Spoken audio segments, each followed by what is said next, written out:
Voilà, et bien, comme vous le savez certainement, le processus de paix a lancé ici même à Khartoum depuis le 24 janvier 2019 se poursuit donc. C'est pour parler de paix inédit entre le gouvernement centrafricain et les groupes rebelles. Vous le savez déjà, hier, on a notamment pu entendre les revendications des groupes armés. Ils se sont donc exprimés lors d'une première séance, un tout premier contact, entre donc un contact direct, il faut le dire, entre le gouvernement et ces groupes rebelles. Ils sont 14 au total. Leurs leaders ou leurs représentants, ils étaient tous présents. Ils ont donc pu s'exprimer sur les revendications, sur leurs revendications. Et la principale chose qu'on a pu retenir de ces revendications, c'est qu'en tout cas, la principale revendication tourne donc autour du partage du pouvoir. Et bien sûr, ils demandent, ils souhaitent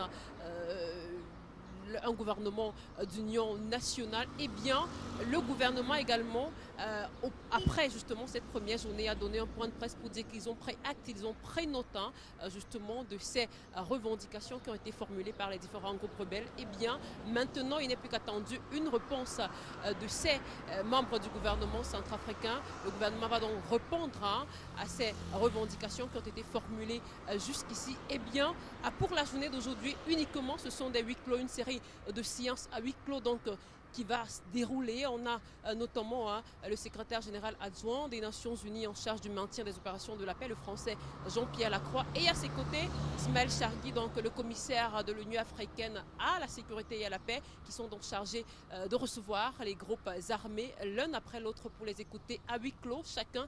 Eh bien, c'est tout ce que on peut dire pour l'instant. Mais ce qu'il est important de savoir, et bien Afrique Média l'a appris en exclusivité, c'est que il est possible qu'un accord justement soit trouvé entre les différents protagonistes assez pour parler d'ici le 31 janvier 2019.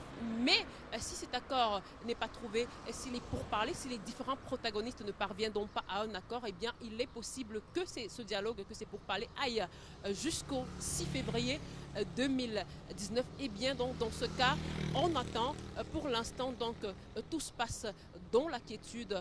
Les différentes parties, les différents protagonistes ont démontré en tout cas depuis hier leur ferme volonté d'aboutir à cet accord de paix qui est tant attendu pour le peuple centrafricain.